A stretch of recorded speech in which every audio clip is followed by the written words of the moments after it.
What is your opinion on the actions of the UUC? Well, honestly, I think the UnitedUnionClan and its actions are completely due to avenge 7X Major and SentryStrike. This is because they are the leaders in power, and they only place high-ranking officials that are loyal to them and mostly despise the United Nations in power. And so members that speak out against them are either put down or kicked out of the clan.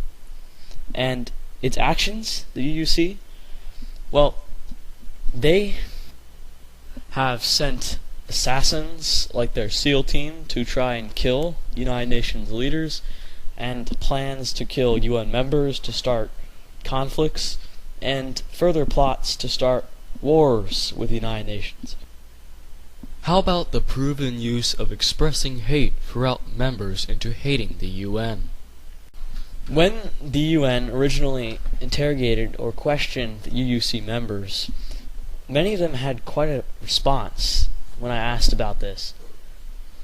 They told me personally that Avenge, 7X Major, and SentryStrike inform their members that the United Nations is a clan that is power hungry and wants to take over other clans. Now, this is, of course, is not true, but this is what the members are told. And many of them do not even know any of the UN members and have no real hate towards them. But some that are undoubtedly loyal to the UUC and its leaders are, I guess, brainwashed into thinking that the United Nations is evil and that the UUC is good. During my questioning, I expressed facts about the UUC's ideals, and many of those who I questioned after hearing this felt it was right to leave the UUC. What are your thoughts on Avenge 7X Major as well as his recent accounts of anti-UN material? Avenged 7X Major was originally known to the United Nations as the leader of the Red Army. The Red Army was a Russian-based clan founded by Avenged 7X Major and co-led by PsychoClown99. Now, in this clan, most of its members were told that the United Nations was a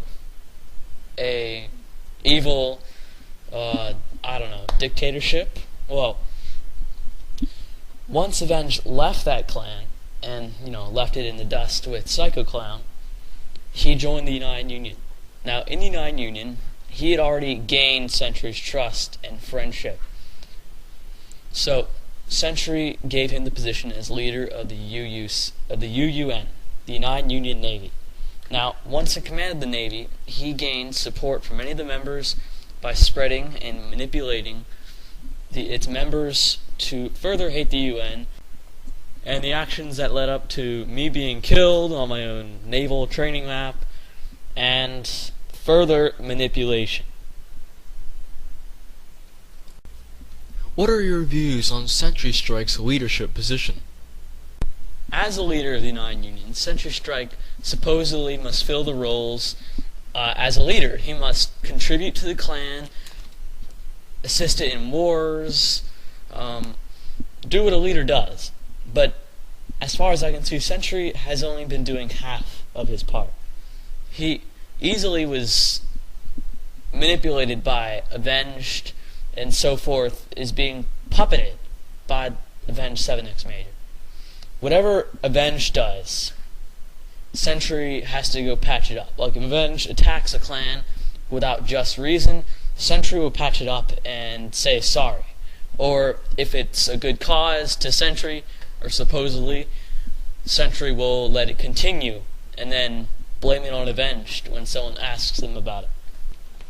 Maybe it may not be my job as the leader of the UN to judge or so-and-so SentryStrike, but honestly, he has not fought in any of the battles in the war yet. He has not spearheaded any of them, not led his troops into battle.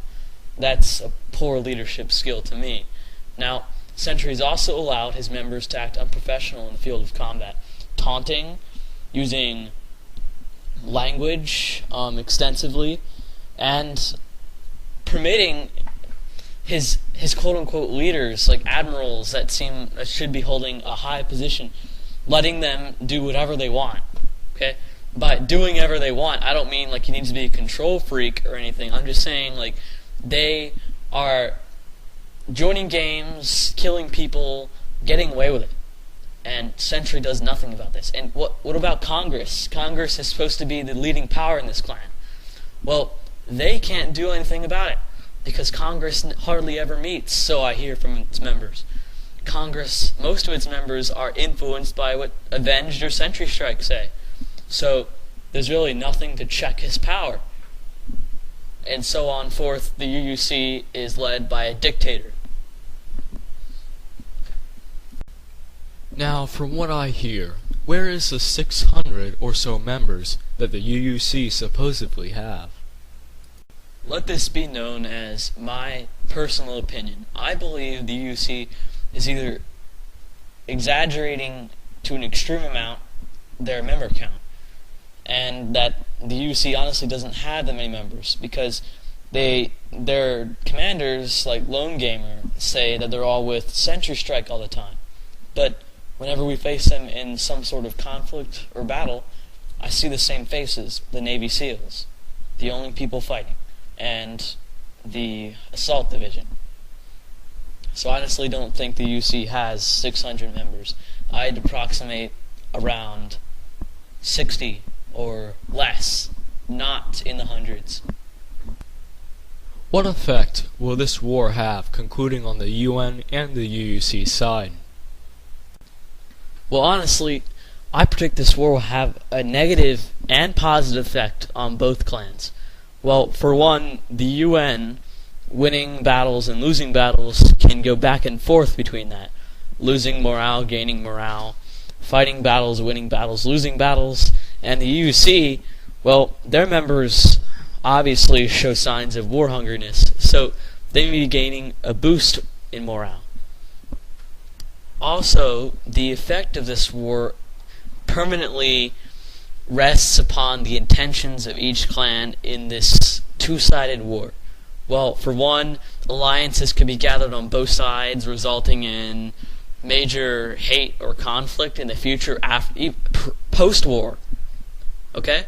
So, even after this war ends, there could be more conflicts because of the alliances that were gathered up to fight each side. And also, this war is not going to end any clan. It's only going to affect them in either a positive or negative way. When will you think this quote-unquote war will end? Honestly, I have no real input in that. The war can stretch for weeks, 2 days, months, a year if each clan will last that long. It really depends because I have no real answers to that. Well, thank you for your time, Mr. ShadowSniper. No, thank you, General JV. I must resume to my duties.